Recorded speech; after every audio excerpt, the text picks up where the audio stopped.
I realize that it's much better to break up with people when you're still young, when you have the strength and energy to build new relationships. But when you're over 50, it becomes very difficult to build a new relationship. Therefore, if you see red flags at the beginning of a relationship, it is better to stop them as soon as possible, or at least deal with the problem so that you do not suffer later. Some might describe Greg Perry as aloof, but that wasn't the case. He harbored deep passions for many things. His demeanor rarely showed anger or agitation. When he raised his voice, it was a deliberate choice to emphasize his point, rather than a sign of emotion.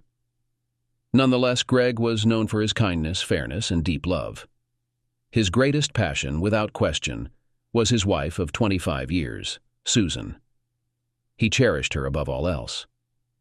Greg also took immense pride in his two grown children, Melissa and Jude. Melissa had recently graduated with honors and was forging her own path in her career. Meanwhile, Jude was on the brink of completing his final year at university, preparing to embark on his own journey. Greg adored his children and eagerly anticipated Jude's graduation, envisioning a future where he and Susan could relish their empty nest together. On the final Monday of August, Greg sat at his desk, contemplating how he could further persuade his board of directors to agree to his desire for early retirement, or at least to move towards working part-time. It had been more than 6 months since he had promised Susan that he would begin planning to lighten his workload. Susan had stopped working last year after being laid off, and they had decided it wasn't worthwhile for her to start a new career if Greg would retire soon. He had assured her that he would have more free time no later than Jude's graduation next year. However, he knew she was growing impatient and restless at home with the empty nest, missing their children. Despite Greg's offer to join her, she had declined golf lessons, choosing instead to focus on charity work at her church. Greg chuckled to himself, reflecting that their church and his golf were the only things that ever kept them apart, aside from work. On Sundays, she devoted herself to her faith while he enjoyed a regular game with old friends on the greens. Greg refocused on persuading the board to agree to some form of part-time work arrangement. However, their reluctance stemmed from their fear of his absence. Greg had established Perry Consultants over 15 years ago. His calm demeanor, knack for turning challenges into opportunities, and optimistic outlook had been his pillars of strength through tough times. While the company now enjoyed steady growth in calmer waters, the board hesitated to let him step back. Despite having a capable successor in Tom Gould, whom everyone expected to take over, the board procrastinated whenever Greg broached the topic of retirement or reducing his workload. They always found reasons like seeing through current contracts or discussing it after year-end to delay. Greg understood that as the majority shareholder, he could enforce his own plans, but he valued the happiness of external shareholders and colleagues. He sought the board's approval and full support, not wanting to leave a company and team he had been with for so long without their blessing. In truth, Greg didn't truly desire full retirement at 50. He still possessed considerable energy for the company he had built. However, he wanted to accommodate Susan and spend more time with her. Yet lately, his work hours seemed to be extending rather than decreasing. He needed to convince his colleagues to accept his partial retirement and find a compromise that Susan would also accept. There was only one member of the board who might have been pleased to see him leave, and that was Phil Tremett, an external director and a successful local businessman. Phil was a staunch supporter of Tom and eager to see him promoted. In an effort to accelerate things, just last month, Greg had a private conversation with Phil, suggesting that given the current sentiments among the other directors, he might have to postpone his retirement plans for a few more years. Greg hoped that Phil would rise to the challenge and persuade some of the directors to see things his way, but so far there had been no indication of any change. Just then, lost in his thoughts, Greg heard a knock on his open office door. Paul Benson, the finance director, was cautiously maneuvering his motorized wheelchair toward Greg's desk, waiting for confirmation that Greg had time to meet. Paul had joined the company 9 years ago following a serious car accident that had severely affected his legs and left arm. Despite being a qualified accountant, no other company in town had been willing to consider him for a job. It was only Greg who failed to see any correlation between a person's mobility and their ability to handle accounts, and had promptly offered him a position with appropriate compensation for the responsibilities. "Sure, Paul. What do you need?" "I thought you might want to review this list of charitable donations we'll be making this fiscal year before tomorrow's meeting." Paul handed Greg a sheet of paper. Thanks. Any potential controversies?" "I don't think so. 80% of them were on last year's list. The new recipients are highlighted in bold." "And did you allocate the same percentage of gross profit as usual?" "Yup. Since it's primarily your money, if you're satisfied, I won't argue." Greg skimmed the list. All donations were directed to local charities like Friends of the Hospital, the local mother and baby group, and similar causes. Then he noticed one unfamiliar name. "What's Help at 43's? 43 Manvers Street. It's an advice center for addicts. They assist in finding shelter for the night, know which hostels accept addicts, help with Social Security payments despite their issues." "What about helping them get clean? Wouldn't that be more beneficial?" "No, that's the point. They're not preached at. It's for people who aren't yet ready to quit. It's about keeping them safe until they're prepared to make a significant change in their lives." Greg looked at Paul incredulously. "Absolutely not." "What's wrong with them?" "I'm not funding people who are intentionally harming themselves, especially since I'm the majority shareholder, and it's mostly my money. But they still need support until they're ready to turn things around." Greg expressed his stance clearly to Paul. "I believe in supporting those who are actively trying to improve their situations, even if they face challenges they brought upon themselves. We have individuals recovering from addiction and past crimes, as well as several with disabilities, including yourself. They're working hard to rebuild their lives, and we'll assist however we can." Greg glanced at Phil, preempting his query. "No, you don't need names. They're making progress, and I wish them well. But it's crucial to distinguish between supporting those who strive to change and those who expect others to solve their problems. Scratch that off your list and reallocate the funds. Understood?" Phil asked. "Would it change things if I mentioned my wife volunteers there?" "No. I respect Jean's efforts, but she should focus on helping those facing challenges beyond their control who respond positively to assistance. That's just my perspective." "Apologies, but I won't contribute financially." "All right. I'll update the proposal before the board meeting tomorrow." The following day's monthly board meeting proceeded smoothly. Greg's retirement was not discussed, and charitable donations were approved without issue. Greg felt content until the agenda reached any other business. At that point, Paul raised a concern to the board. C&G Services had not settled their invoices for 9 weeks. Although Paul wasn't overly concerned about C&G's creditworthiness, he highlighted potential cash flow issues for Perry Consultants. The table murmured in response, recognizing C&G as their largest client, accounting for over 20% of the company's consulting capacity. Speculation ensued about C&G's situation, fueled by Phil Tremott's recent golf conversation with Leslie Goodman, C&G's managing director, hinting at possible early takeover talks. Greg, frustrated that Paul hadn't alerted him sooner, listened to the discussion. Tom Gould, sensing Greg's concern, whispered that Paul had been keeping him informed and they were actively monitoring the situation. Deciding a decisive approach was needed, Greg addressed Paul. "What percentage of our turnover depends on C&G?" Paul checked his notes. 21.4%. "And their contribution to our gross profit?" 12.7%. "So, they're not nearly as profitable as our smaller clients." "All right. How far have we gone in taking a tough stance with them?" Tom interjected. "We've already sent our strongest final warning letter. Legally, we could withdraw our personnel immediately if necessary, though that's not our intention. Maybe I should meet with Leslie Goodman to press for payment." Greg glanced at his colleague sternly. "No. It's time to take a tough stance. Remind them once more about their default. But if we don't receive payment by tomorrow evening, then on Thursday instruct our team to report here on Monday instead of going to C&G.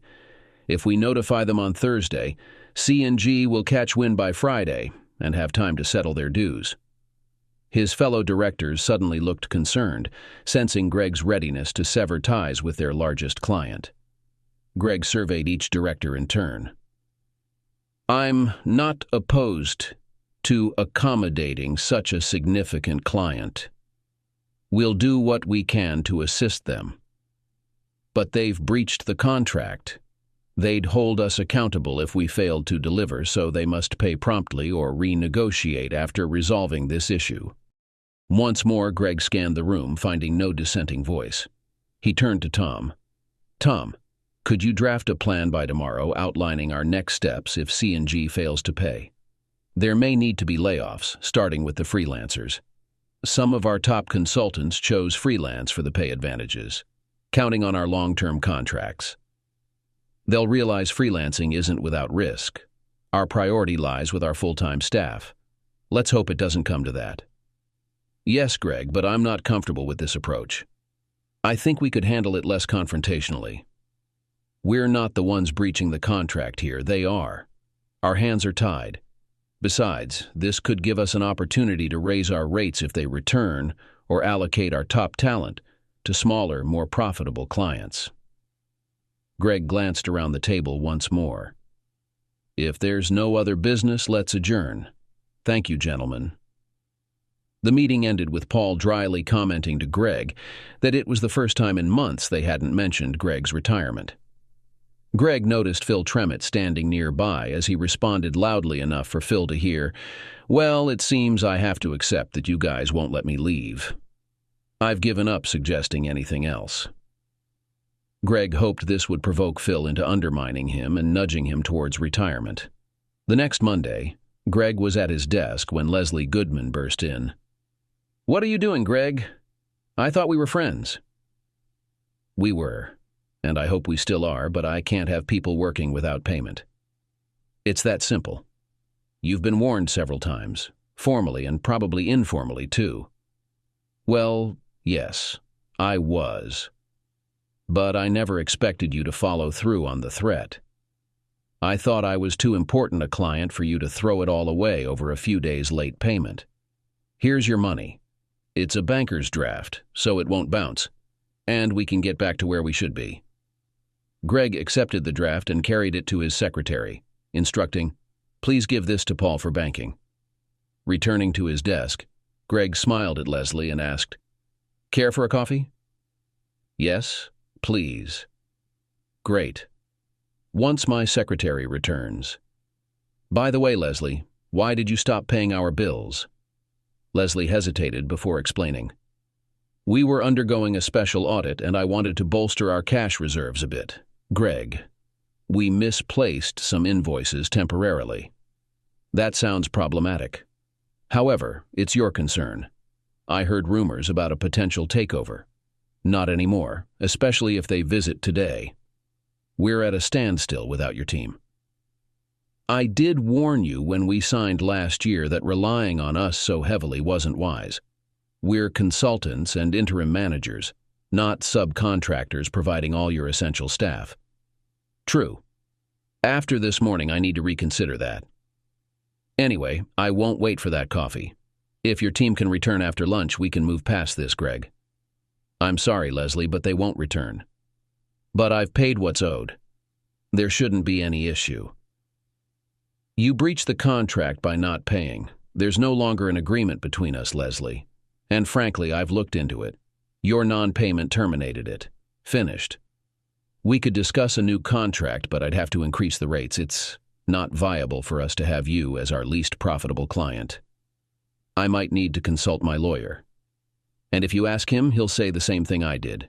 The old contract ended when you missed your payment. You're the one who broke it, not me. So, what's your next move?" Leslie stared at him, unsure. Finally, he conceded, "You've put me in a tough spot, Greg. I suppose I'll take that coffee." The board hadn't been pleased with Greg's handling of C&G. but they had reluctantly acknowledged his success once more. By Monday afternoon, everyone on the C&G contract was back to work, a gesture of goodwill initiated by Greg. The new contract, however, proved more lucrative and beneficial for both companies. As the last Tuesday of September approached, Greg anticipated the board meeting. Glancing at his watch just before 2:30, Greg noticed he was the first to arrive. Soon after, the other directors entered together. Greg found this peculiar. Normally, he would have been informed of any issues or discussions, and Tom Gould hadn't given him any heads up. Yet Greg sensed something was amiss. He waited as they took their seats around the table. When they were ready, he leaned forward to start the meeting, but then Phil Tremott caught his eye. "Excuse me, Greg. Before we delve into the agenda, could we address something else?" Greg leaned back. "Certainly, Phil. What's on your mind?" "Firstly, I think we should congratulate you on your handling of the C&G situation last month. I met Leslie Goodman recently, and despite some setbacks, he seems optimistic about C&G's future and had nothing but praise for you. But there's another matter. Some of us have been discussing and we're hoping you could clarify your own future plans, particularly regarding retirement." Greg thought to himself, "So, they finally want to discuss my retirement. Well, Phil, gentlemen," he glanced around the room, noticing the discomfort in his colleagues' expressions as they avoided eye contact. "I believe I have plenty of time to consider retirement. I only turned 50 last birthday, and I still have a son in university." Phil Tremott looked directly at him, while others pretended to study their papers. "You've mentioned before about potentially scaling back, and we thought it would be beneficial if you could outline a rough time frame and perhaps discuss a successor. You all know I plan for Tom to take over eventually. And yes, I have considered approaching the board to discuss a transition that allows me to ease off a bit, but not until Jude is more settled. I had assumed you wouldn't let me off the hook so easily." Phil Tremott appeared to be their spokesperson, expressing, "Well, none of us intend to force you out, Greg. We all value how you've shaped this company." There was a murmur of agreement from everyone at the table. "However, we believe the company is entering a new phase of its growth, and perhaps it's time to delegate some responsibilities to Tom. Would you consider it? No rush, but now might be an opportune moment." Greg surveyed the room, contemplating. He sensed that the recent C&G issue had left a more negative impression than he had anticipated. Greg always viewed problems as opportunities, such as his approach to the C&G situation, and saw this as a chance to win Susan's approval, which he eagerly welcomed. If the board could strike the right deal, it could mean more holidays and adventures instead of work. Moreover, gaining full support from the other directors would reassure external shareholders and auditors. "Well, gentlemen, perhaps you're correct. I had been thinking I wouldn't bring this up again, especially after your reluctance last time, until at least next summer. But if you all believe it's time for Tom to take on more responsibility, then allow me to propose something." Greg paused, gazing out the window without focusing on anything in particular, gathering his thoughts. They were probably all relieved he hadn't dismissed them. They seemed grateful to have weathered this mild, yet critical exchange. They'd likely agree to more than he might have expected to ask for. "I could hand over to Tom this afternoon. He could assume the role of general manager today. I would still be here, but all the day-to-day responsibilities would fall to Tom. Now, if you would agree, I could increase my vacation time from its current level. Though don't ask me. I've never taken my full allotment as long as any of us can recall.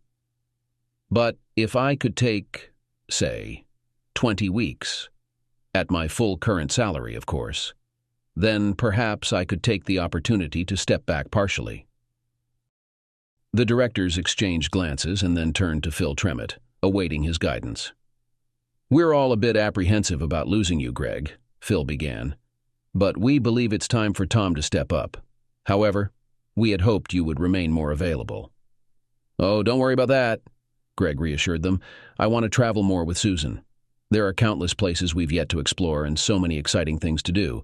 With satellite phones and internet in every hotel nowadays, I'll always be reachable.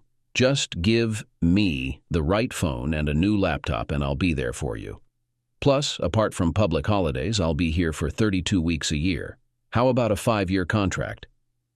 Greg scanned the room. The directors exchanged uncertain looks. Greg intervened.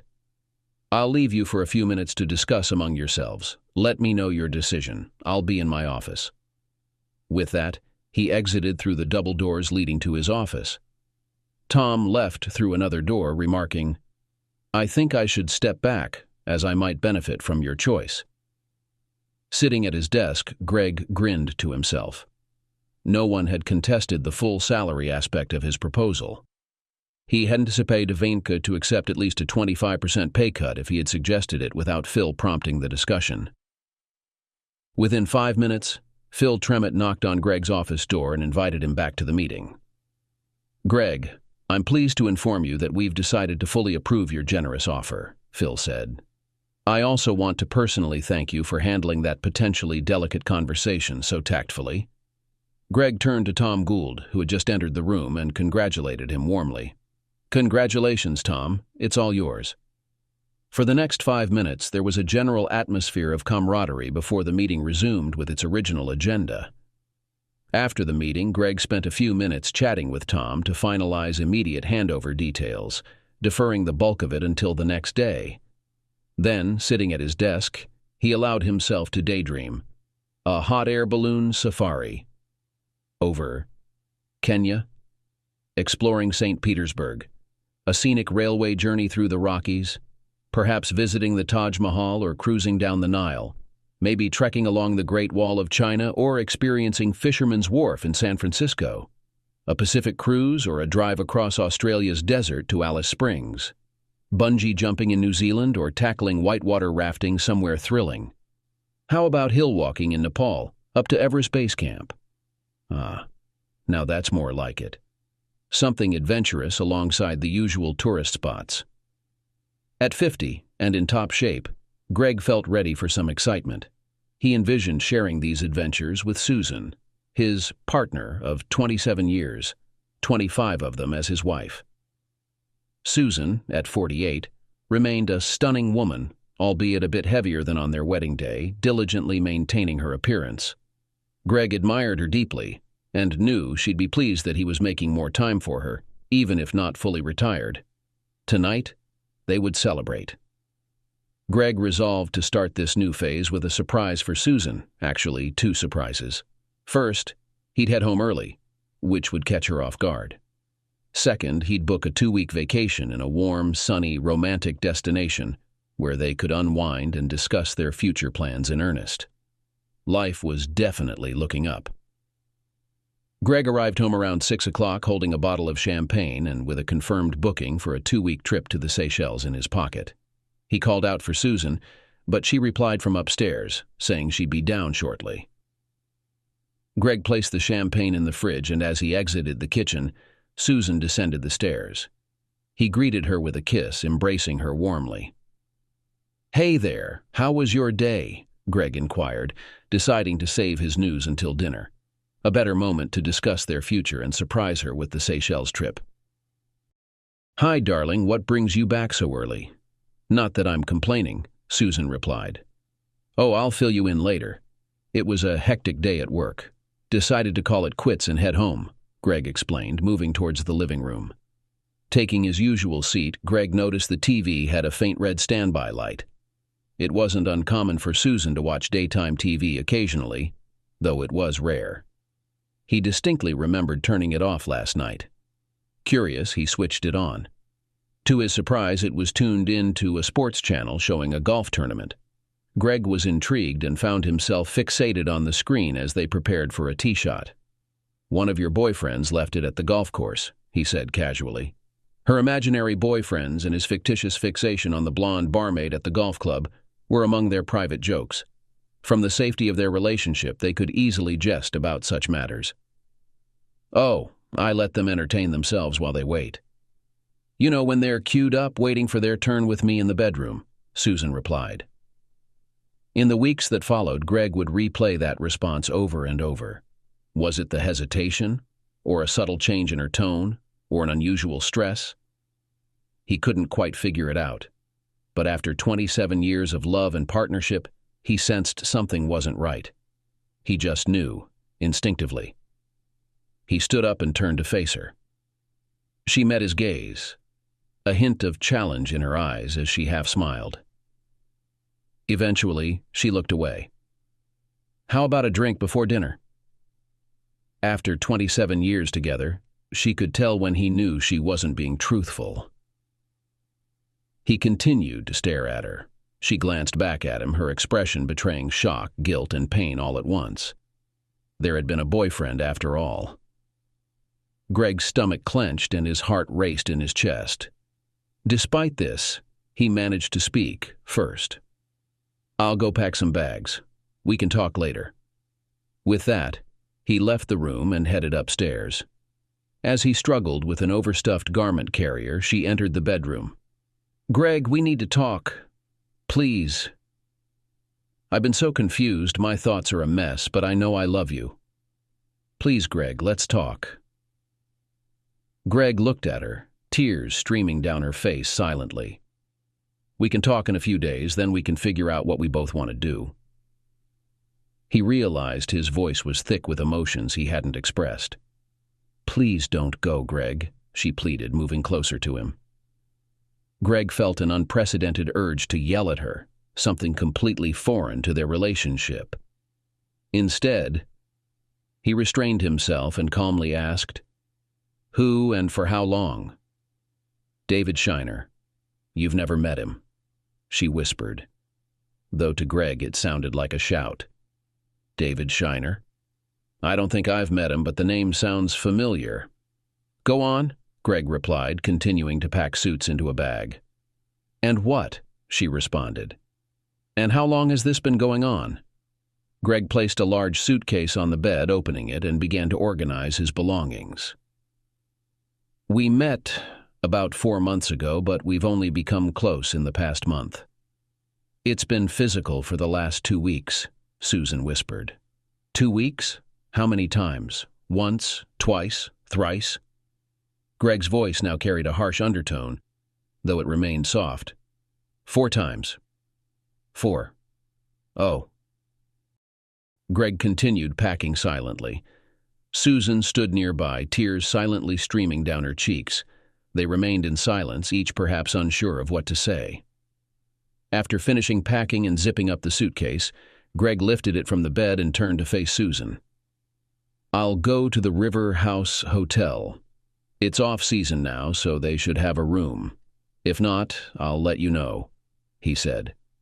Oh, Greg, please, let's talk. You can't just walk away from 25 years of marriage without a conversation? Susan pleaded, her tears subsiding. Greg looked at her. We'll talk in a day or two, he replied. Susan stared back at him, her face pale, eyes red, and lips trembling. Do you still love me, Susan? Greg asked. Yes, Greg. You're my husband, my life, she answered. Then when we talk, explain to me how you reconcile being in another man's bed, not once but 4 times. With your love for me, your religious beliefs, and the vows we made in front of everyone, Greg demanded. Start with that, Susan, and if you can't make sense of it for yourself, don't bother trying with me. Greg slung the strap of his suit carrier over his shoulder and lifted his suitcase. As he did, his suit jacket slipped, causing a white envelope to tumble to the floor. Susan stooped to retrieve it. What's this? You dropped it. Glancing briefly at the envelope, Greg replied, It's confirmation of a holiday for both of us to the Seychelles, starting the week after next. I arranged it as a surprise. I accepted my part-time contract today. We were supposed to travel, see the world, meet new people, and try new things. Looks like you've beaten me to some of that, Sue. Too bad. He took the envelope in his free hand and passed by her on his way to the stairs. He descended heavily, leaving Susan standing there murmuring, Please, Greg, please. Greg Perry arrived at the River House Hotel and checked in smoothly with the friendly receptionist. After a bit of small talk, he requested a favor from her. "Okay, thank you. I'll take my bags up to the room, but could you do me a big favor?" he asked. "Of course, sir." "What can I do for you?" she replied, still smiling. "Could you arrange for the bar to have a very large gin and tonic waiting for me when I come down in about 3 minutes? I really need one urgently." "Well, why don't I have someone else take your bags up for you and you can head straight to the bar for your drink?" "Thank you so much," Greg said appreciatively as he headed towards the bar. After enjoying his large G&T and meeting George, the barman, whom Greg sensed he would become well acquainted with during his stay, he proceeded to the restaurant. There he ordered a simple medium-cooked steak with a side salad along with a bottle of decent red wine. Greg thought the steak looked appetizing, but he hesitated to pass judgment with only 2 bites taken. The salad, meanwhile, only warranted a quick assessment based on a single piece of tomato. As Greg sipped his wine and gazed at a painting above the fireplace, the waiter observed him closely. Eventually, the waiter approached.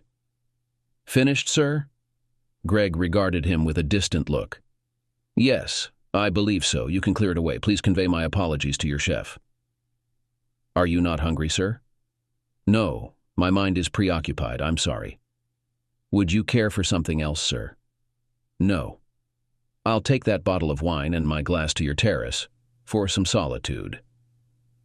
"Is that all right?" "Certainly, sir. Although it might be quite chilly out there. We might even have frost tonight." "Well, perhaps the cold will ground me more than the food did." Greg managed a faint smile as he departed with his wine and glass. Greg sat on a bench in the garden on the terrace, illuminated by a few garden lamps. Lost in contemplation, his mind was swirling with questions and answers. Some questions remained unanswered, while others had received multiple responses. He finished the last of his wine and walked down to the riverbank with glass and bottle in hand. The river flowed silently in the darkness, lit only by distant streetlights on the town bridge downstream. Anger began to well up inside Greg, not directed at Susan and David, but at himself, for the lack of progress in his thoughts. He couldn't find a solid starting point to logically figure out his next steps. Then, from the depths of his mind, his business mindset surfaced. Susan had violated the contract. He reflected on how he had loved and cherished throughout his marriage, or at least he thought he had. They had upheld their vows through sickness and in health, though thankfully it had mostly been health issues, like occasional winter flu or a common cold, and his sprained ankle from falling off a curb. He had forsaken all others. But she hadn't. She had broken their marriage vows, rendering the contract null. Divorce was now merely a legal formality, acknowledging what had already ended. The marriage was over, kaput. The realization brought him some comfort, and to mark the occasion, he tossed his bottle into the still, dark river. He watched as it slowly drifted towards the bridge and out to sea, a quiet symbol of his past life slipping away forever. A problem is an opportunity. Susan and David had unexpectedly presented him with a newfound freedom to choose his future path. What did he truly desire? He could attempt to reconcile with Susan if she was open to it, and halt the divorce proceedings. Alternatively, he could embark on a fresh journey entirely on his own. The possibilities were endless, and apart from an immediate happy marriage, everything was within his grasp. Greg returned to the bar, ordered a large whiskey, and settled onto a stool, engaging in casual conversation with George whenever he could spare a moment from serving. Gradually, the evening crowd dispersed to their rooms, leaving Greg and George as the only occupants of the bar. Glancing around, Greg sensed George's desire to close up. He slid his glass across the counter. "Pour another large one, and you can call it a night, George." "Of course, sir," George replied, pouring another generous measure of scotch and placing it before Greg. "Seems to me, sir, a woman might have let you down. Am I close?" "Does it show that much?" "Only to seasoned bartenders, sir. Care to talk about it?" Greg took a hefty sip of whiskey, then stood up. Not tonight, George. Maybe I'll bore you with it tomorrow evening. He drained his glass, set it down with a thud, burped, and staggered off to his room. Greg drifted into an unsettled sleep, only to wake early. He stood by the window, gazing at the river in the dim morning light. He knew he had to confront Susan, informing her of his intent to initiate divorce proceedings promptly. Only then could they begin to contemplate their respective futures, whether together or apart. Greg also acknowledged that maintaining a composed conversation with her, devoid of bitter exchanges, would require immense effort. Once it was reasonable, Greg descended for breakfast, now hungry. He indulged in a full English breakfast accompanied by numerous cups of tea. Following his meal, he leisurely wandered back to the river, seeking privacy to phone his secretary and explain his delayed arrival at the office, though he omitted the reason. Returning to his lavish home on the affluent side of town, Greg, despite possessing a key, chose to ring the doorbell and wait. Susan opened the door, looking pale, her hair disheveled, wearing a dressing gown and no makeup. "Hello, Susan. You seem like I've caught you out of bed. I apologize, perhaps I'm a bit early." Susan took one glance at Greg and stepped forward, arms outstretched. "Oh, thank God, Greg." But Greg stepped back involuntarily. It wasn't planned. It was an instinctive reaction to withdraw from this woman who had once been so familiar and beloved, now a stranger.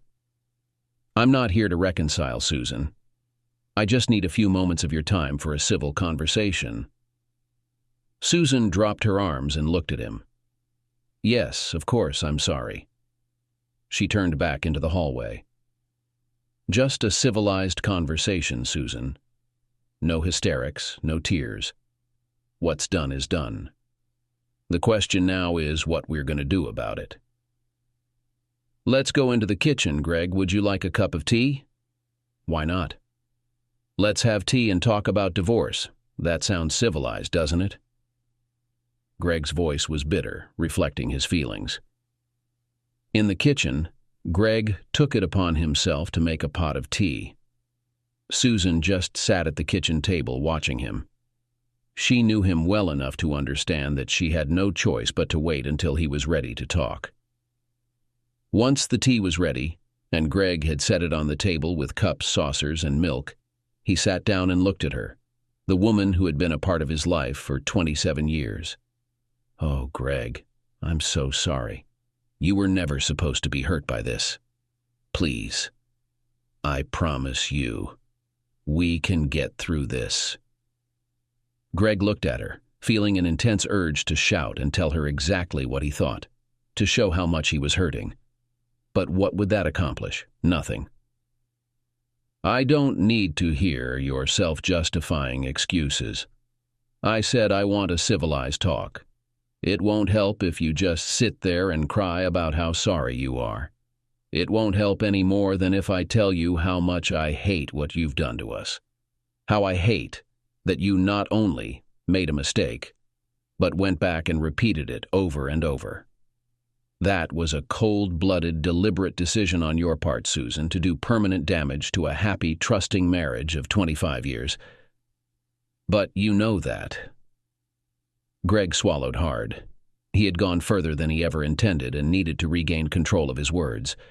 If Susan had been pale before Greg's outburst, she was even paler now. She gasped in shock, and then sobbed, tears welling up in her eyes. "I'm sorry, Susan. That was harsh. Truthful, but harsh. But maybe unnecessary. Okay, wipe your eyes. We need to talk." Greg quietly poured the tea as he waited for Susan to regain her composure. He slid a cup towards her and took a sip from his own. Eventually, Susan blew her nose and looked up at Greg. "You're right, Greg. I shouldn't be surprised that you think that of me, or that I don't even know it myself. It was just hearing you say it. I'm sorry. I must have hurt you so much." "Well, Susan, I have a couple of questions for you. Would it help if I explained a bit about why, about what I felt with David?" Susan asked softly, almost in a whisper. "No." I don't need to know that. I'm not sure I even care. Just answer me a couple of questions. Am I right in thinking that you knew exactly what you were doing when you went to bed with him 4 times? There was still a trace of bitterness in Greg's voice, and Susan noted that he couldn't bring himself to even mention David's name. Yes, Greg, I knew what I was doing. I never thought you would find out. It was just something I needed to do. Greg asked quietly and deliberately, was this the first time? Or is he just the latest in a long string of lovers over the years? Should I have Melissa and Jude's DNA tested? He looked directly into Susan's eyes. Susan lowered her gaze. That's a horrible thought. That you would even think that of me. No, there have been no other lovers. For 27 years, you have been the only man in my life. I promise you that. Well, I guess that's good to hear. But it seems to me that the outcome of your little affair is inevitable. Susan gasped, feeling a premonition of what was coming. Susan, you broke the contract. As far as I see it, we are no longer married. I will instruct a solicitor to start the divorce proceedings immediately. I don't know if this will help you, free you up in your relationship with your lover. But I don't think we have any duty or responsibility towards each other any longer. The marriage was broken when you went to bed with him. You admit you knew what you were doing, and you confirmed it 3 more times. All we need to do for each other is ensure we make proper arrangements for splitting our assets and for supporting Jude until he finally moves on. Susan stared at him, completely shocked by his words. There was no discussion, no questions about why she had done it, or how they might overcome it. Just the finality of divorce. I don't want a divorce, Greg. Susan's voice rose in desperation.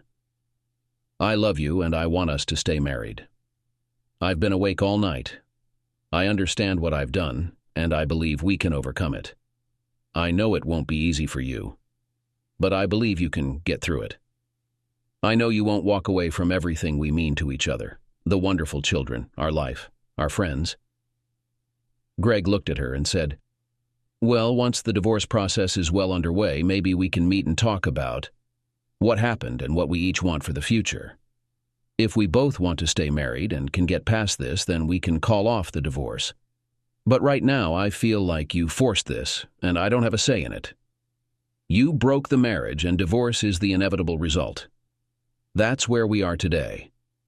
It might change in the future, but only after we've both done a lot of clear-headed thinking. Greg looked at her. Actually, I don't really know whether you had plans to run off with your lover boy, or whether you fancied spending your mature years being some free spirit, free love, and I don't know what. Maybe you don't really know yourself. That's why we need some time to think. No, Greg, I have never imagined myself as anything but your wife and us growing old happily together. I don't need any time to know what I want in the future. They looked at each other, both wondering what the other was thinking. Well, I'm sorry, Susan, but I do. Now, as you know, I've got a holiday booked in the Seychelles. It was meant to be the start of our new life together. Now I'll go alone and use it to think about what my new life should be like and if I want you to be my partner in it. Couldn't we both go and use it as an opportunity to bring us back together? I know it might be painful, but surely we need to be together, not on opposite sides of the world. No, Susan, we can't. I'll go and maybe I'll come back with a clearer mind. In the meantime, I don't know what you plan to do about your lover. Maybe you want one last affair, or maybe you hope I'll learn to tolerate it. But be clear on this. If you want us to have any chance of getting back together, you need to call him immediately and tell him it's over. So, are you willing to promise me that you'll never see him again? Oh, yes, Greg. I promise, happily and willingly. It wasn't his fault. It was something we both did. But I never want to repeat it with him or anyone else, I promise. I called him last night and told him I never want to see him again. Okay, let's explore that idea further. In all my chaotic thoughts and emotions since last night, I'm consumed with hate and a desire for revenge against him. I could easily kill him. I don't care whether you willingly gave yourself to him or if he pursued and seduced you, it doesn't matter.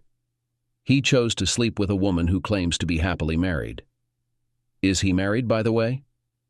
Yes, he has 3 children. Well, if his wife ever finds out, I suppose you can expect the same level of hatred from her. But that's not my concern. What I want to know is, if I decide to seek revenge on this man who has intentionally involved himself in destroying everything I love and believe in, will you join me? Will you help me ruin his life if that's what I want? Are you willing to do that to help me get over this and win me back, Susan? Susan gasped, realizing the intense emotions she had stirred in Greg. I don't know, Greg. This isn't like you. I don't like seeing this side of you. And David isn't just some unfaithful jerk. He's a good person who made a mistake. Like I did. He doesn't deserve anything bad to happen to him. No, Susan, you were right the first time. An unfaithful jerk is exactly what he is. And he deserves everything he gets. But I don't know what I'll do about him. You're right about me, too. I've never taken revenge on anyone before. But maybe this will be the first time. They sat and drank their tea in silence, both deep in thought. Susan broke the silence, determined to make one last attempt at reconciliation. Come home, Greg. Even if you sleep in the guest room. What will people think when they realize you've moved out? And then we could talk. I could explain. No, Susan. First of all, I don't care what people think. I'm saddened that this is one of your main concerns. Second, I don't need any explanations right now. You did it. You chose to do it. Not once, but 4 times. And you admitted that you knew exactly what you were doing each time. You knew you were betraying me, our marriage, and everything you've ever professed. That's all I need to know at the moment. Now I have to decide whether I want to spend the rest of my life with someone who has done that, or figure out what I can salvage from the mess you've created. Susan crumpled into tears, and Greg quietly stood up and left. Greg arrived at the office and immediately informed his secretary that he was now living at the River House Hotel, and why. By the end of it, she was weeping and asked Greg through her tears if he knew what he was going to do. Yes, start divorce proceedings. Then think about what I want after that. Reconciliation may be an option. Greg's day was filled with a series of short meetings with Tom Gould, as Tom constantly referred to Greg on various issues while taking over the company's reins. In between these meetings, Greg made a few phone calls around town. The first was to his lawyer to arrange an appointment, but he couldn't see him until the next day. Then he began calling old friends and colleagues, gently inquiring about a David Shiner. Did anyone know him? Who was he? Within an hour or two, Greg had learned David's address, that he was happily married with 3 children, around 40 years old, and worked at TMD Electrical. After lunch, Greg phoned Ed Maskill, the managing director of TMD and an occasional golfing buddy. Greg invited him for a quiet drink at the River House Hotel after work. Greg was in conversation with George when Ed arrived. After exchanging greetings and some business small talk, Greg turned the conversation to the matter on his mind. I asked you here tonight to have a quiet word with you because I need a favor. I'm sorry to say that Susan and I have separated, whether temporarily or permanently, I'm not sure yet, but we're having our difficulties right now. Oh, I'm sorry to hear that, Greg. Is there anything I can do? Not directly, but you can keep an eye on Susan for me. You see, she's had an affair. And since you're a regular at All Saints, I thought Susan might turn to the church for support as she sorts things out. I suspect tongues might wag among the congregation. So I wanted to inform you directly. You know, so you can correct any hurtful rumors and protect her a bit. I serve on the parochial church council, so you've come to the right person. I hope she will be treated with kindness and compassion as befits Christian principles. However, the church cannot condone such behavior, if what you're saying is true. Oh yes, it's true. A brief affair with a man named David Shiner. I don't know him, but she knows him intimately, from what I've heard. She doesn't deny it. David Shiner? Goodness. He works at TMD, you know. He's been with us about 8 or 9 months in our marketing department. He works for you, does he? Well, I suppose he has to work somewhere. Greg responded with feigned surprise. Yes, and he's married as well. Lovely wife. I met her at the summer barbecue, and a few children, 2 or maybe 3. There's not much I can do about it. You know, Greg, we can't pry into employees' personal lives these days. But I have my morals, attending All Saints for a reason. Ed paused, looking at Greg, who appeared attentive but surprisingly relaxed. Well, I may not be able to fire him, but if it's any consolation, Greg, he won't be getting any promotion on my watch. There were discussions of making him marketing director. Not on my watch, though. I don't approve of this sort of thing. Well, I'm not a fan of it myself, Ed. Not from where I'm sitting, said Greg with a wry smile, hoping it masked his sense of accomplishment, achieved more easily than he had anticipated. After Ed departed and Greg actually finished his steak this time, he returned to the bar, settling onto what was quickly becoming his preferred bar stool. As the bar gradually emptied, George found himself with more time to converse with Greg. Greg, in turn, confided his troubles to George while he occasionally served other customers. George listened attentively throughout Greg's tale. When Greg finished, he looked at George and asked, "And how many times have you heard that story?" "This year, 3 times. You're the 4th, George replied. "And to you, as to all those others, I say, life is what you make it." "And how does that help me at all?" Greg retorted. "Well, if you're determined to reconcile with your wife, then believe it's possible. But if this is the end, then go out and create a new, happy life for yourself. It's your choice. Life is what you make it." "The wisdom of bartenders," Greg muttered. "Hey, don't underestimate it, just drink to it." "This one's on the house," George said, pouring Greg another whiskey. On Thursday, Greg met with his lawyer and instructed him to initiate divorce proceedings. The lawyer urged him to consider reconciliation first, suggesting he talk to Susan and hear her side of the story. However, Greg was adamant.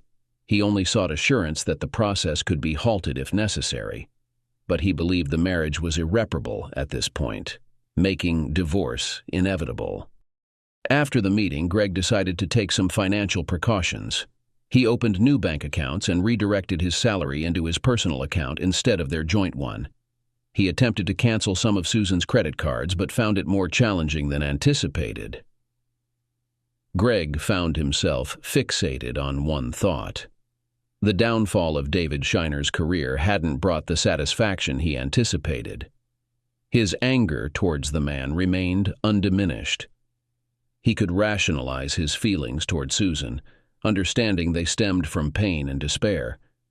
But towards David Shiner, it was pure, unadulterated anger. Unable to resist, Greg drove to Shiner's address one Saturday morning. Parking outside the neighbor's house, he observed quietly. David Shiner was outside, meticulously mowing the front lawn in neat, straight lines. He appeared exactly as Greg had imagined. An average man in his early 40s, slightly heavier than in his youth and with less hair than expected, sporting a noticeable bald spot. Yet outwardly he seemed like any regular guy. Greg couldn't help but think, how looks can deceive. While Greg watched, a woman emerged from the house and fetched a new family car from the garage, the latest model judging by its license plate, a detail that didn't surprise Greg, given Shiner's new job. After parking the car, she disappeared into the garage.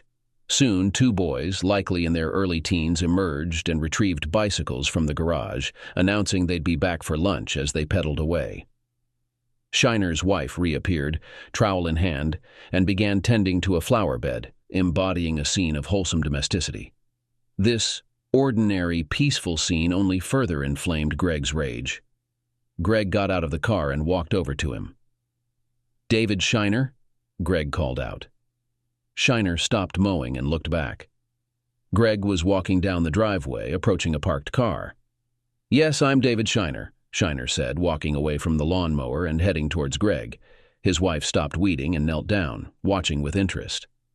When Shiner approached Greg, Greg said loudly and clearly, "I'm Greg Perry, Susan Perry's husband." Shiner's face turned pale. He looked back at his wife, who was starting to get up. While he was still looking in that direction, Greg's fist hit him in the face, hard and precisely, just to the left of his mouth. David Shiner staggered, hit the car, and hit the rearview mirror with his shoulder. When he got down on his bent legs, everyone could hear his shirt tearing. His face was pale. Greg turned and walked with a firm step to his car. Mrs. Shiner rushed to her husband, shouting, "Hey!" but only bent over him, holding his head while he examined his hand. Greg, who was sitting in the driver's seat, suddenly began to tremble.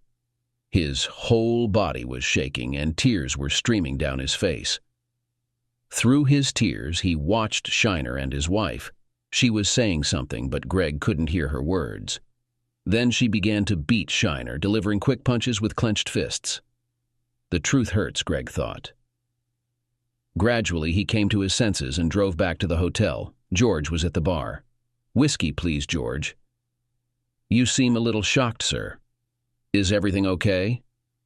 "Yes, I'm fine.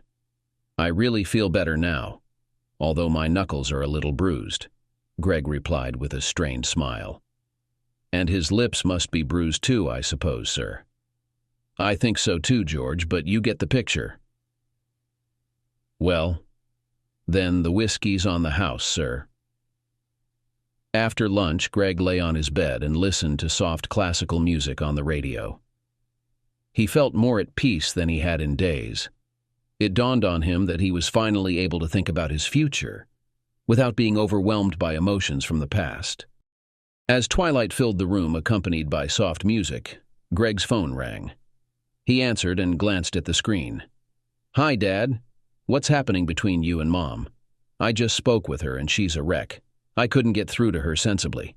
She says you've left her, and that she's done something terrible." "I don't know if it was before or after you left. She was too upset to explain," Jude said. "Well, yes, Jude. She's right, I've left her. I was figuring out how to tell you and Mel, but she seems to have saved me the trouble," Greg replied. "So, what's going on? You can't just leave. I can't believe it, Dad." "Well, hate to break it to you, but that's exactly what I did when I found out your mother was having an affair. I guess that's her terrible thing. I'm sorry, Jude, but it wasn't my doing." "No, Dad. You must be mistaken. Mom wouldn't do something like that. Seriously, Dad, she just wouldn't." "That's what I thought. But we were both wrong. His name is David Shiner, and apparently she's known him for 4 months. They've been having an affair for about a month. She denies it, but who knows, maybe they're together right now. Maybe he's the love of her life. I don't know, Jude. And frankly, I'm not sure I care." "No, Dad. Maybe she let things go too far once, or he pressured her, or I don't know, something. But from what I heard, she regrets it now. Don't give up on her, please." "I've been thinking hard this afternoon, and I have a choice to make. First, I've come to terms with the fact that your mother has ended our marriage. She broke her vows. It's hard to grasp after 27 years you think you know someone, and I never imagined she would do this. Yes, she might have been unhappy or tempted, but this goes against everything she stands for. But I have to accept it, and now I have to decide how I want to spend the rest of my life. Surely, Dad, with Mom. Can you even fathom a life without her? Not really, especially when considering the long term. Not now, not this week, but as you project into the future. I have to consider it, Jude. I have to. Yes, we could possibly find a way to make things work. It wouldn't be easy. It would be a lengthy, painful process. But if we both wanted to, we could figure something out. The issue is I'm not sure she wants to. I asked her, but she hasn't had time to grasp how awful it would be. But hypothetically, even if we did, what would I have then? some sort of partnership that might function most of the time, but where I'd always know I meant less to her than a fling with David Shiner. That's forever now. It was her choice, and no amount of effort from me, therapists, counselors, or your mother will make it disappear. 25 years of our marriage deemed less valuable than an affair with another man. That's a reality, Jude. Now, do I want to spend the rest of my life with a woman like that? I honestly don't know. "Dad," she said, horrified. "Who is this David Shiner anyway?" "Well, I don't personally know him. From what I gather, he's just an average marketing manager. He's a bit younger than your mother and works for TMD here in town. Your mother mentioned he's married with 3 kids. What's going to happen to them? Does his wife know?" "I think she does now. I doubt they'll be reconciling anytime soon." "Well, not in the kissing sense." His mouth took a beating. "I can't believe you did that, Dad. You always taught us to respect others and that violence never solves anything." "I guess I forgot to mention the exceptions to those lessons when I was raising you. My apologies. And besides, it didn't really solve anything, but it sure made me feel a lot better." "Goodness, I'm not sure how to feel about that. My father getting into a fight. I mean, if every guy around here who gets mad at another guy for dating a girl who had already dumped him ended up giving the other guy a split lip, we'd have a shortage of first aid supplies." "Yeah, that's how it goes when you're 20. But when you're 50 and happily married for 25 years, things are different." "Does Mel know?" Jude asked after a pause. "No. I suppose your mother or I should tell her, but she's in Spain right now with Carl. I think she'll be back by the end of this week. Your mother will know the exact date. Do you think I should come home? I can. It'll mean missing a few lectures, but under the circumstances, no one would mind." "Well, unless your mother really needs you, I wouldn't. I'd love to see you, but I think your mother and I need time to think, and that's something no one else can help us with," Greg said with resignation. "Well, if you're certain. Take care, Dad. And once you both make a decision, you'll let me know promptly, won't you?" "Absolutely. Just focus on enjoying yourself. That's what you're supposed to be doing. And don't worry about what's ahead. No matter what, your mother and I love you deeply. Both you and Mel." "I know, Dad. That's what makes this all so, you know." "Yes, I understand. Don't worry. Goodbye, son." "Goodbye, Dad." Greg ended the call but continued to stare at his phone for several minutes. Talking to Jude had been more helpful than Jude would ever realize. Now he understood the real question. Did he want to live with a woman who had placed such little value on him and their marriage? All the other emotions, why, when, the anger, the hurt, were temporary. Ultimately, Susan would always be the wife who had broken her vows and his trust. Could he accept that? Did he want to learn to live with it? Greg relaxed. He knew the answer would come in time. Answers always did. He had given himself a few weeks in the Seychelles to clear his mind. The following week, on Thursday, Greg found himself sitting at a bar, watching George and feeling quite down. He didn't feel like eating, but he sat there, sipping a drink, not too much, and observed George and the other patrons coming and going. Towards the end of the evening, George remarked, "You seem a bit low tonight, sir." "Yes. Well, once upon a time I had a wonderful marriage to a truly remarkable woman. And now, how does one achieve happiness ever after? What you really need, sir, at a time like this, is a truly bad girl." "Why, do you know of one?" Greg asked, smiling with some interest. "Of course, sir, it's part of my job." And so it happened that on Saturday morning, Greg bid farewell to a young woman in her mid-20s just as Melissa walked into the hotel lobby. "Melissa," Greg greeted her warmly with a hug and a kiss. "How was your holiday?" "Oh, it was great. But I never expected to come back to this. I spoke to Mom yesterday morning, and she was so upset that I rushed down last night. What's going on, Daddy?" "And who was that?" "That was a woman named Chantel, or that's what she goes by on nights like last night." She's an escort, and I contacted her. Or rather, George the bartender did so on my behalf. Turns out she's a single mother and a nurse at the hospital, just supplementing her income with generous gentlemen, as she put it. But this was my first time paying for intimacy, and probably my last. Why does that bother you? Oh, Daddy, how could you? You're still married. How could you do this to Mom? Look, I've made my decision regarding your mother. I'm sorry, but the divorce is a result of her actions, not mine. Apart from a fair settlement, I don't owe her anything. Chantel was my first step into a new chapter. I have a lot of life ahead of me. I had hoped to share it with your mother. Well, not the part involving Chantel, but everything else life has to offer. Unfortunately, this is how things have turned out. Perhaps I'll reconcile with your mother. Perhaps not. Meanwhile, I'm not giving up on enjoying life. But you can't really be divorcing her, you can't. I left for holiday with happily married parents, and now I come back to this. Mom is devastated. She knows she made a mistake.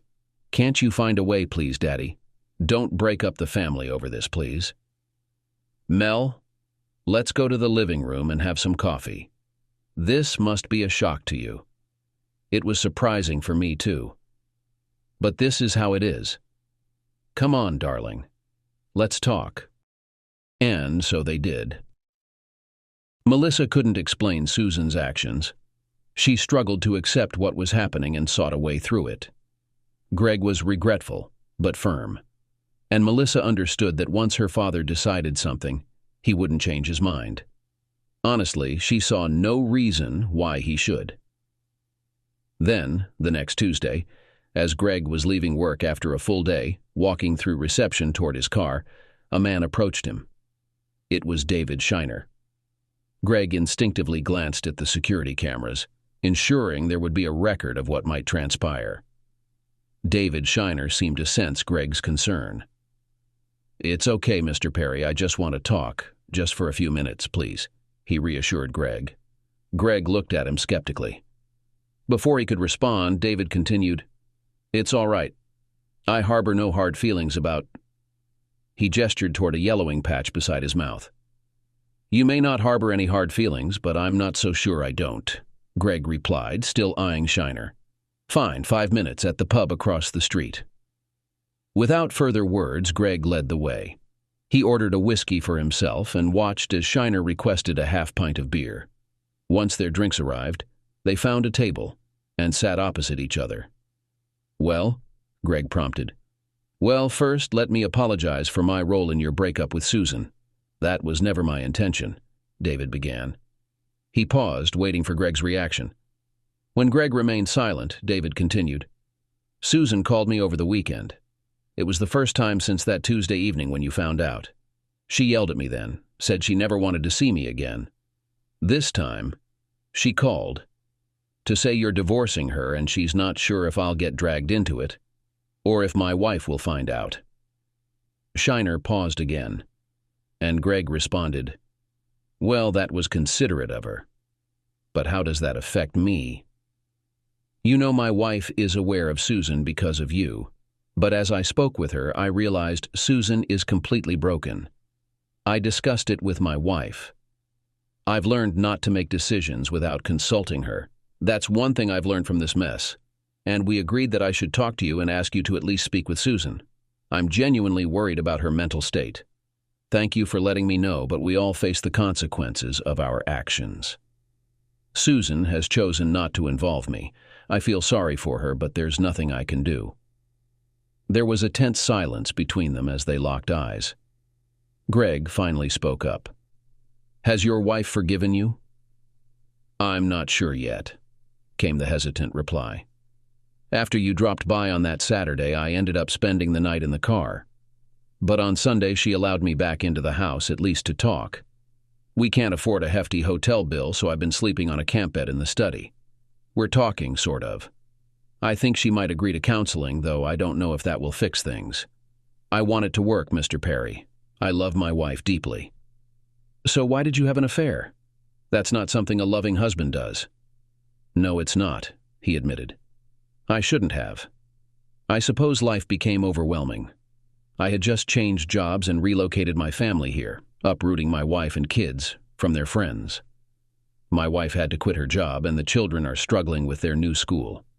We've taken on a massive mortgage, so money's been tight, and my new job requires me to prove myself, which I seem to have failed at. How so?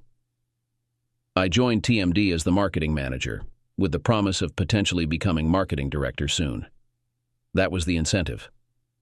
However, last week the HR director pulled me aside to inform me they'll be advertising the position of marketing director, but advised me not to bother applying. It was unofficial, but he hinted that senior management, particularly Edward Maskell, found aspects of my personal life unappealing. Perhaps you know him. Greg involuntarily responded, "Yes, we do. We meet occasionally for a chat." David Shiner regarded him intently, prompting Greg to adopt his most neutral expression. There was a prolonged silence. "Anyway, I suppose my excuse was stress," Shiner continued after a moment. "I met Susan, we got along well, and I found her very attractive. It was a refuge from all the pressures. It wasn't really significant, not to me at least. I don't think it was for her either. But I'm not sure why she did it, from her perspective. She knew it wasn't going anywhere, just a brief affair. I always thought it was just that. I never considered it particularly significant in that sense. Its impact was the betrayal of our marriage. 25 years of complete fidelity from both of us just discarded. I have to accept, that was her decision." Complete fidelity? Susan didn't imply that to me. Maybe that was her way of justifying herself to you. She's never had any reason to suspect me or think I had someone else. What I do know is that she loved you deeply, and now she's shattered. Please, Greg, if I may call you that, talk to her. Give her another chance. When she spoke to me, I was shocked and worried about her. I will talk to her, but I doubt it will change anything. And it won't happen for a while. I leave for the Seychelles tomorrow for a couple of weeks. It was meant to be a vacation for Susan and me, but I'll go alone now. I loved Susan wholeheartedly. Maybe I still do, but her choices have consequences, and divorce is one of them. I've made my decision. Perhaps in the future we can talk and find another way, but for now, divorce stands." Greg simply looked at David Shiner, finished his whiskey, and left. Greg returned from his holiday in the Seychelles with a constant awareness of the empty side of the king-sized bed in his hotel room. Despite this, he managed to find some pleasure in the sun and swimming. Many evenings, he wandered along the beach lost in thought. The longing for a secure, loving relationship was unavoidable. He deeply wished Susan hadn't betrayed their wonderful marriage. But she had chosen a few hours of pleasure with David Shiner over him for reasons unknown. Greg pondered if he should hear her out, if she could genuinely express remorse and convince him it was a fleeting mistake. Perhaps then he could consider reconciliation. He wasn't sure. What he did know was how much he despised his current loneliness and what Susan had done. Upon his return, Greg called Susan. "Hello, it's me." "Oh, Greg, it's good to hear your voice." "Sue, I need to see you." "How about tomorrow evening?" "At the house." Susan hesitated briefly, weighing whether to inquire further. Was this the beginning of reconciliation? But she replied evenly, "Of course, Greg. I'll cook something. Come for dinner. I'll make your favorite." "No, Sue. I'm coming to talk, not to eat. 7:30 at the house then. Okay?" "Yes, Greg. I'll be here." And so the following evening found them seated across from each other in the living room of their family home, surrounded by the many pieces of furniture and artwork they had collected over 25 years of happiness together. They sat in silence, gazing at each other.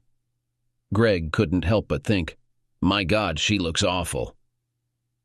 He wasn't sure if he felt a secret sense of satisfaction, sadness, or genuine concern for her.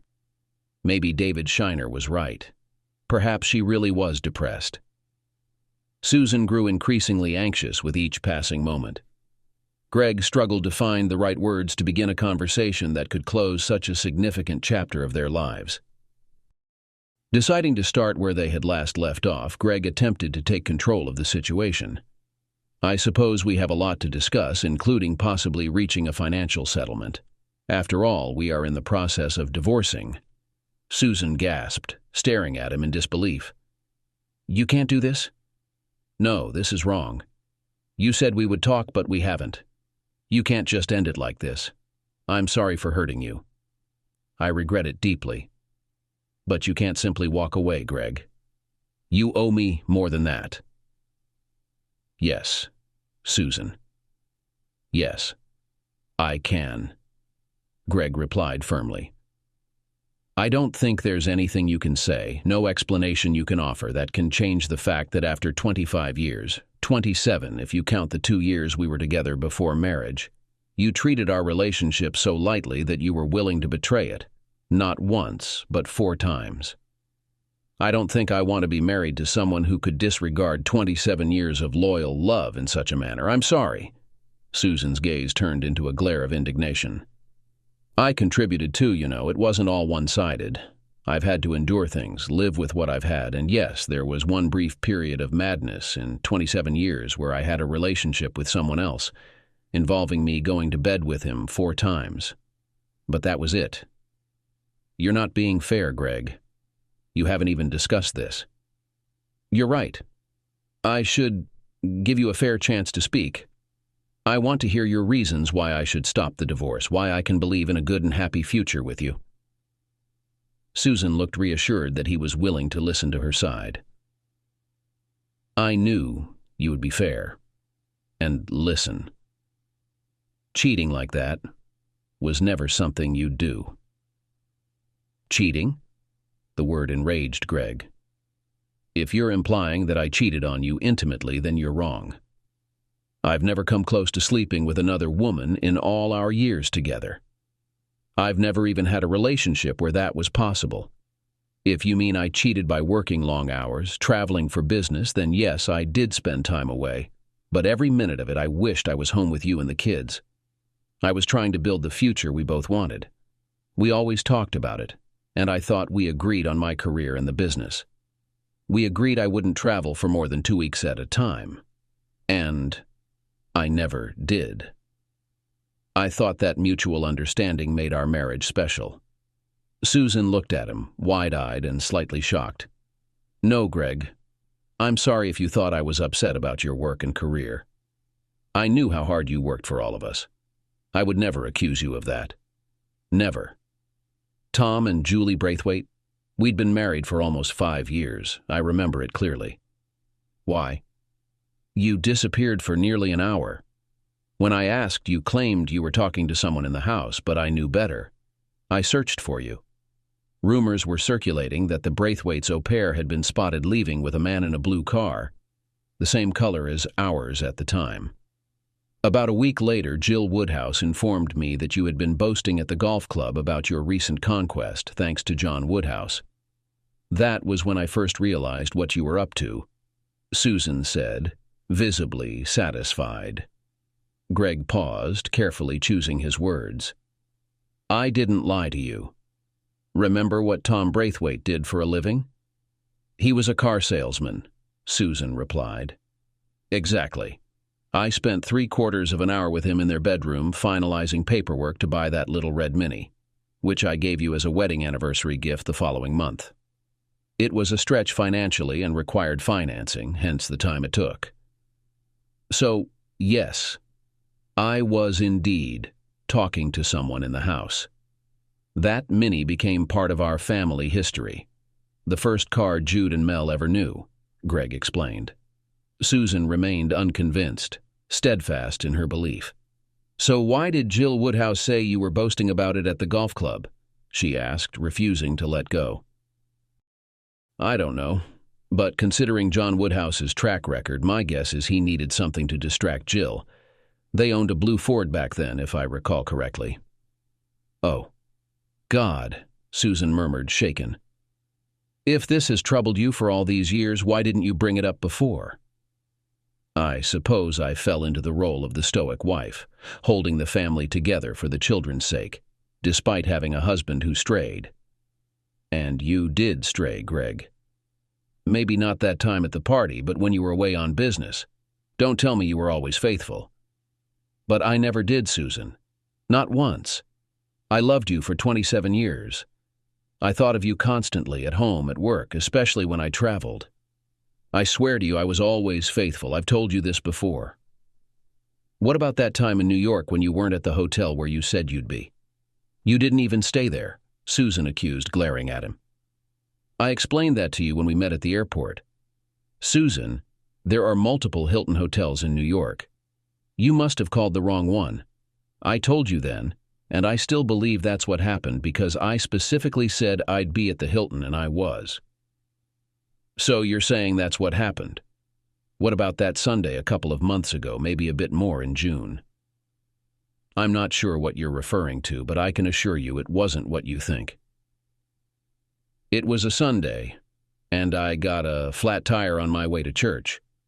I hoped you'd come back from golf and help me out, but I know you never carry your phone on Sundays. So I called the club. The steward said you weren't there. He saw your group tee off as a threesome without you. Well, if we're talking about the same Sunday, he might have seen that. I was late, but caught up with the guys on the first tee. I had stopped by Phil Tremott's house for a chat. I knew Phil wanted Tom Gould to take over sooner, but the rest of the board wasn't keen on letting me go. So I dropped by to talk to him, mentioned I was only 50 and eager to continue as long as the board wanted. Phil wasn't pleased, but it took him longer than expected. 3 months, in fact. But eventually he got the support he needed, and I could take that part-time retirement on good terms, just as we wanted. I didn't tell you because I didn't want to give false hope. I thought it best to let Phil handle things his way. Oh, Greg, I'm so sorry. This just makes my mistake with David even worse. Yes, I suppose it does. But while we're on the subject, why don't you explain what was so special about him? There's really no excuse. I was lonely, bored, and frustrated that you hadn't retired as promised. I was convinced you had strayed even recently, maybe last July. So when I connected with a younger man who showed interest and made me feel attractive, I let things go too far. It wasn't serious. I'm so sorry. And with that, Susan dissolved into tears once more. Greg handed her his handkerchief silently, his mind reeling. His wife, his soulmate, his partner for 20 years had viewed him as a habitual cheater. The depth of her misunderstanding cut deep, leaving him hurt, insulted, and seething with anger. He had already questioned whether he could forgive her for what had happened with Shiner, and now he grappled with the realization that she had harbored such a low opinion of him for so long. Well, Susan, he finally spoke, his voice tinged with bitterness, if your excuse for all of this is that you misjudged me over 20 years, that you couldn't honestly talk about your worries and fears, then I'm sorry. But as sad as it makes me, I think I'm better off without you. Susan met his gaze through tears, pleading, Greg, please, let's try counseling. We can understand each other better. I'm so sorry. I love you and I want us to be together. No, Susan, Greg replied firmly, shaking his head. You love someone you see as a cheating bastard. Maybe you're noble for enduring that, or maybe you have so little self-respect that you could accept it. But that's not love for me. You misjudged me and you betrayed me. As Greg spoke, he rose to his feet. Farewell, Susan. I wish you the best in your future endeavors. With that, Greg departed from Susan, his home, and a significant part of his life. Returning to his hotel, Greg was consumed with sadness. Deep down, he had hoped Susan would offer a genuine excuse or say something to pull him back from despair. Instead, she had insulted him, treating her affair as a mere mistake rather than the betrayal Greg felt it to be. Sitting at the bar, George glanced over at him. Looks like you could use a call to Chantel again, just to lift your spirits. Greg looked up. I saw my wife tonight and told her I'm going through with the divorce. I should be relieved. It's the first night of my second bachelorhood. There's so much to sort out, though, like finding a new place to live. I can't stay here. Why not speak to management? They've got a couple of self-contained apartments they use for self-catering holidays. They might do you a deal for a few months, and you can still use the dining room and bar whenever you like. A sort of transitional place for your new life, sir. What do you think?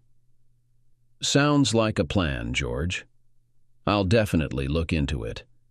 A place to entertain as I embrace my freedom, right? Greg managed a weak smile, though he felt hollow inside. He spent Christmas in Thailand, a non-Christian country where he sought refuge from reminders of the family life he had lost. It also made it easier for his children, Melissa and Jude, to stay with their mother without divided loyalties. The divorce process experienced some delays as Susan's attorneys prolonged discussions over the settlement terms to justify their fees. When progress stalled, Greg intervened by speaking with Melissa and Jude, who in turn spoke with their mother. Soon after, the settlement was swiftly agreed upon. By Easter, Greg had found his new residence just a week after finalizing his divorce.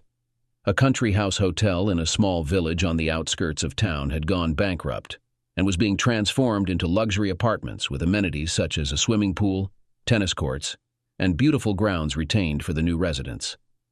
Greg opted for a pleasant two-bedroom apartment on the second floor. Once settled, Greg began frequenting the local shops in the village. One day, he literally bumped into an attractive woman at the post office.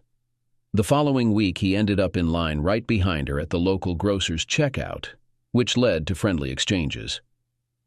These interactions progressed to sharing coffee at the nearby cafe. Her name was Mary, a widow with twin sons aged 42, both of whom were now in their first year at university, giving her more free time. Their friendship gradually evolved into a tentative romantic relationship, which culminated in them spending their first night together after more than a month.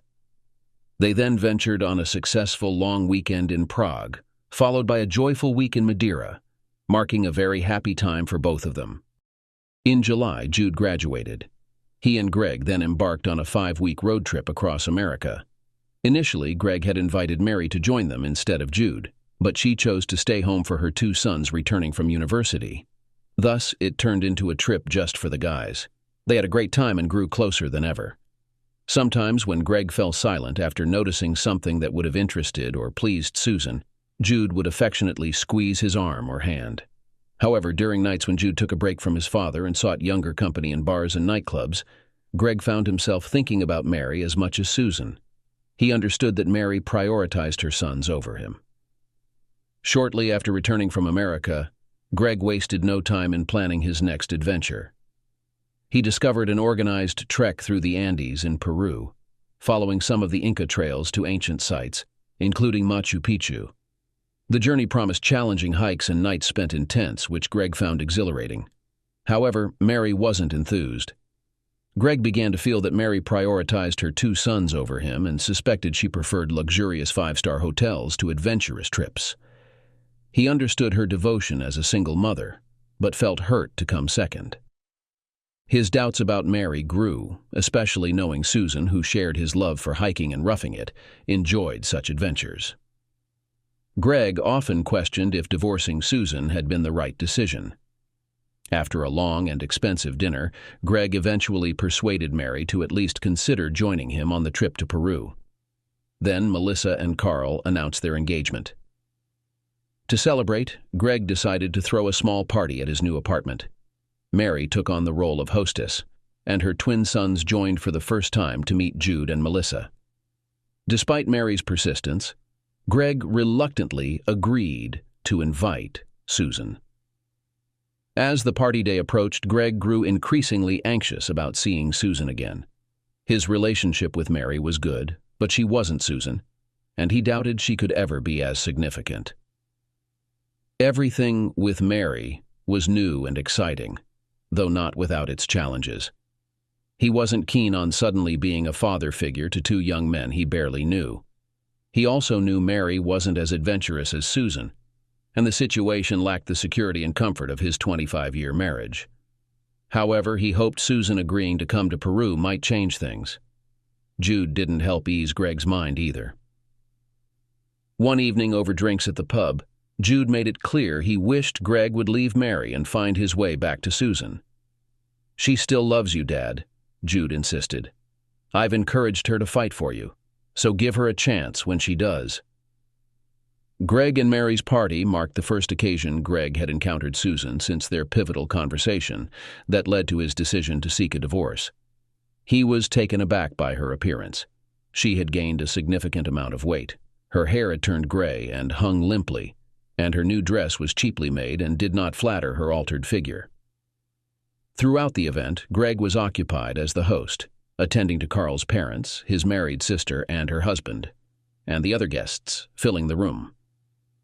Whenever possible, Greg observed Susan, but she had hardly spoken to him all day, and he noticed she was consuming alcohol more heavily than he found comfortable.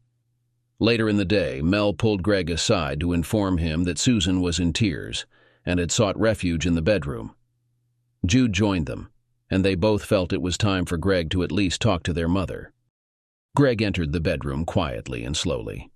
Susan was sitting on the edge of the bed, wiping her eyes with a glass of gin and tonic on the bedside cabinet.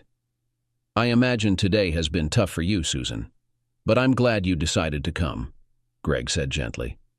Susan looked at him, and Greg patiently waited for her to speak. Eventually, she found her voice. "Yes, I knew I had to confront it eventually, but it just reminds me of everything we've lost. Don't you feel that too, Greg?" "Yes and no. Yes. We've both lost a lot through what you did. But no, an engagement isn't a sorrowful occasion, and Carl is a very kind man who truly loves our Mel. I believe their engagement can symbolize the potential for a better future for all of us, even after, maybe for you. It seems you've already found my replacement." "You sound so bitter." "Well, why shouldn't I be? I have plenty to be bitter about. I dedicated myself to a husband, raised his children, and then, just once, I had a brief relationship of my own. And what does my loving husband do? He doesn't try to talk to me. He doesn't try to understand. He simply walks out and divorces me. He jets off to travel the world and live the good life with his new little mistress." "That's enough. I expected more from you. Yes, life has thrown an unwanted surprise your way. It's the same for me. But life can still be fulfilling. If you're unhappy, it's your responsibility to change it. However, if you continue to be bitter, angry, and drink excessively, there's a place at 43 Manvers Street that might be suitable for you." "What do you mean?" "It's a place for those who don't take action when life gets tough. Personally, I want no part in it." Greg looked at her seriously, then turned and walked back into the party. Mary decided against going to Peru. It was a significant choice. She wasn't keen on camping and demanding adventures. So Greg went alone. He met an Australian woman named Brenda on the trip. They had a physical relationship starting from the second night, but it didn't develop into anything substantial. At the end of the trip, Brenda returned to Australia while Greg went back to the UK, both knowing their vague promises to meet again would likely go unfulfilled. Upon his return, Greg treated Mary to dinner, though they both sensed their relationship had reached its end. They might salvage a friendship, but nothing more. Without Susan or Mary, Greg felt a profound loneliness. He maintained a facade of cheerfulness for others. Yet, too many nights passed in solitude at home, contemplating a future that seemed hollow and directionless. His only solace lay in planning future travels, hoping to convince Jude to join him on another adventure soon. Greg was willing to cover the costs, but Jude, being new at his job, had limited vacation days. Several months later, Jude stayed over for a weekend, and on Saturday night, Greg took him to a local pub for a hearty steak dinner. Despite Greg's persuasive efforts, Jude declined an invitation to spend a week in Iceland driving across frozen lakes with Greg. They returned to Greg's apartment for a nightcap, which turned into another, and then another. As Greg poured the fourth round of brandies, he inquired, "How's your mother doing?" "She's still declining. She looks terrible and clearly drinks too much. But I'm tired of lecturing her." "Dad, she really needs you." "Are you absolutely certain there's no chance to reconcile? You have no one else, and she did love you, you know." "I think she still does." "Well, what about her promise to fight for me?" "She was supposed to. That's what I told her." "If she truly loved you and wanted you back, why didn't she fight for you?" "But she's too caught up feeling sorry for herself." Greg handed Jude his brandy and sat down. Jude rose from his chair, saying, "I need to go to bed," and downed his brandy in one gulp before heading towards the door. Ignoring Jude's departure for bed, Greg continued, "At one point, I wondered if I should forgive her foolish affair. Then she accused me of being a serial adulterer throughout our entire marriage. That was deeply insulting. It made our whole relationship feel like a sham. But it also showed she lacked self-respect if she thought she endured that for years. How could I love and respect someone who doesn't respect themselves?" Jude took another sip of brandy and glanced at his father. "How's your self-respect these days, Dad, now that you've embraced your solitary life?" "Oh, I'm managing. At least I can face myself in the mirror every morning." Jude gestured farewell to his father and headed towards his bedroom. Unaware, Greg continued softly, "But you're right. My life is miserable. I've done everything by the book, maintained my self-respect, acted with honor, and here I am, an old man alone, without anyone to love or be loved by." Greg sat silently with his brandy, tears falling into the glass.